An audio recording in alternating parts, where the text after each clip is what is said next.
Voilà, je voudrais maintenant qu'on revienne sur l'ensemble de cette opération, commencée il y a 8 jours avec l'événement tragique de cet après-midi. L'ensemble de cette opération donc nous est raconté par Françoise Joly. Beyrouth, à nouveau dans la guerre. Nous sommes le vendredi 12 avril.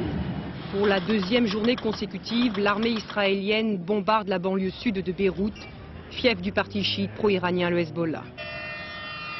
Premier mort, premier blessé. Les populations civiles fuient le vacarme des armes vers le nord du Liban.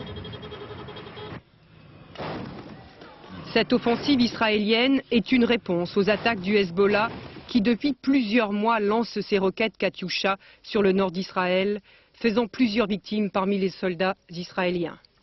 La ville la plus importante, Kiryat Shmona, est évacuée. Cette région, la Galilée, vidée de la moitié de sa population. Monsieur Pérez nous a promis qu'il fera tout pour que nous soyons montés à Kiryat Shmona. Là aussi, dans ce nord d'Israël, la guerre fait des victimes, comme cette femme dont la voiture vient d'être touchée par un tir de la milice pro-iranienne.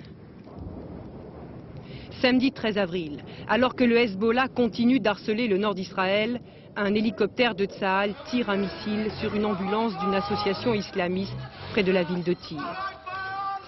À bord du véhicule, 6 victimes, dont 4 enfants. Israël soupçonnait un combattant du Hezbollah d'être un des passagers de cette voiture. Et c'est là toute la difficulté de cette guerre contre le Hezbollah. Les combattants pro-iraniens sont partout parmi la population du Sud-Liban.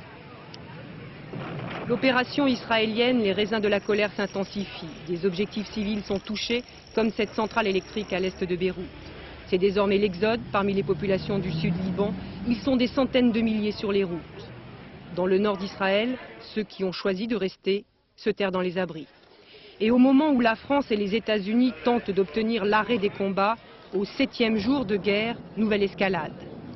Ce matin, un avion israélien lâche un missile sur une maison d'habitation près de Nabatillé. Une famille de 11 personnes, dont 7 enfants, y trouve la mort. Et il est 15 h cet après-midi. En réplique à un tir du Hezbollah, l'artillerie israélienne bombarde un camp de l'ONU à Cana, où s'étaient réfugiés plus de 600 Libanais. Bilan, 94 morts, plus de 120 blessés.